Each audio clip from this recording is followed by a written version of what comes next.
तो तुम्हारे पास रिंग के लिए आ गया। डिस्क के लिए क्या करोगे? डिस्क के लिए वापस सेम आइडिया कि अगर हम लोग के पास मॉड ऑफ इनर्शिया डिस्क के लिए फाइंड आउट करना, अगेन आर रेडियस करा होगा। तो अब यहाँ पर सोचो कि फर्स्टली डिस्क कैसे बना होगा। डिस्क का फॉर्मेशन होने के लिए हम लोग बोल पाएंगे कि रिंग का स्टैकिंग क्या होगा, अवे फ्रॉम द एक्सिस बोल सकते हैं ऐसा कि एक हम लोग के पास डिस्क रहा होगा और डिस्क अगर देखना चाह रहे हो तो ढेर सारा थिन रिंग का ऐसा स्टैकिंग क्या होगा, और रिंग का अगर स्टैकिंग कर लेंगे और रिंग का तुम्हें मोमेंट ऑफ इनर्शिया आ रहा है, दैट मीन्स कि तुम्हारे पास डिस्क का भी आ रहा होगा। तो हम लोग क्या करते हैं कि कोई भी एक रैंडम एलिमेंट ऐसा एज्यूम करते हैं, रैंडम रिंग ऐसा एज्यूम करते हैं इसके पास कि एक ऐसा रिंग रहा होगा जो कि x डिस्टेंस पे dx थिकनेस का रहा होगा। ये अगर इसको कंप्लीट करना चाहोगे तो dx थिकनेस का रहा होगा कुछ ऐसा, सोच पा रहे हो ऐसा।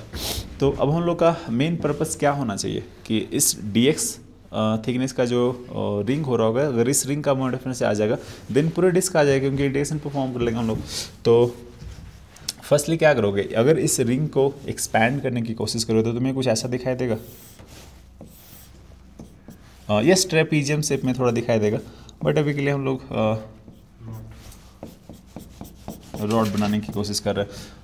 और जितना ये थिकनेस कम होता हो जाएगा उतना ये परफेक्ट तरीके से रेक्टेंगल में कन्वर्ट होता हुआ दिखाई देगा। सोच पा रहा ऐसा। तो थिकनेस पर डिपेंड कर रहा। तो जो भी रहा होगा इसका सरकमफेरेंस क्या रहा होगा, 2π x रहा होगा। सोच पा रहा ऐसा। इसी रिंग को ना ओपन करके ऐसा स्टैक कर दे तो 2π x रहा होगा जो कि लेंथ की तरह बिहेव करेगा, जो इसका थिकनेस है dx ये इसका विड्थ की तरह बिहेव करेगा। तो इसका मास क्योंकि हम लोग निकालना चाह रहे हैं और मास क्योंकि एरिया वाइज डिस्ट्रीब्यूटेड होगा, तो फर्स्टली क्या करोगे, मास डेंसिटी इंटू एरिया करोगे। तो मास डेंसिटी कैसे फाइंड आउट करोगे, total mass upon total area, और डिस्क के लिए इसी को हम लोग समटाइम्स सिग्मा बोलते हैं, और सिग्मा इंटू एरिया। और एरिया अगर देख रहे हो तो इस रिंग का एरिया कितना आ रहा होगा, dx इंटू 2π x आ रहा होगा। 2π x जो होगा लेंथ, dx जो होगा भी दिख रहा होगा। तो काइंड ऑफ dm जो आ रहा होगा इस फॉर्मेट में दिख रहा होगा तुम्हें। सोच पा रहा हो ऐसा।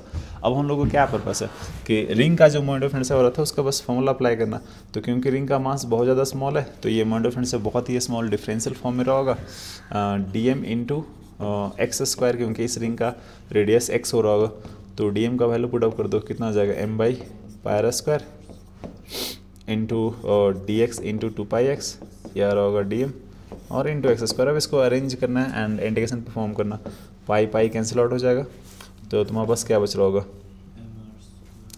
2v कांस्टेंट बाहर आ जाएगा, 2m/r² एंड बाकी x³ बच रहा होगा। तो इसको इंटीग्रेशन कर पाओगे,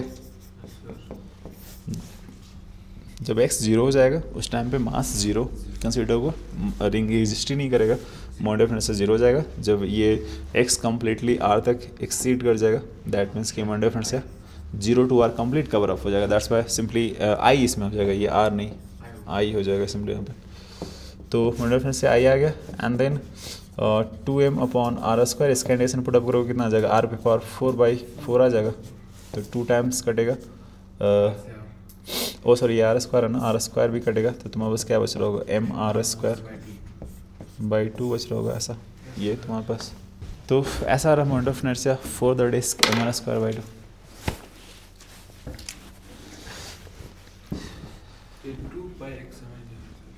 2π x सरकमफेरेंस हो रहा, लाइक सोचा ऐसा कि ये जो रिंग है इसको हम लोग कट आउट कर दिए किसी एक बेसन से एंड ऐसा रेक्टेंगल में कन्वर्ट कर दिए, बस स्ट्रेच कर दिया ऐसा।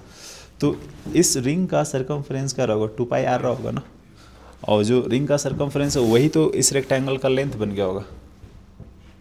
सोच पा रहे हो आफ्टर ओपनिंग।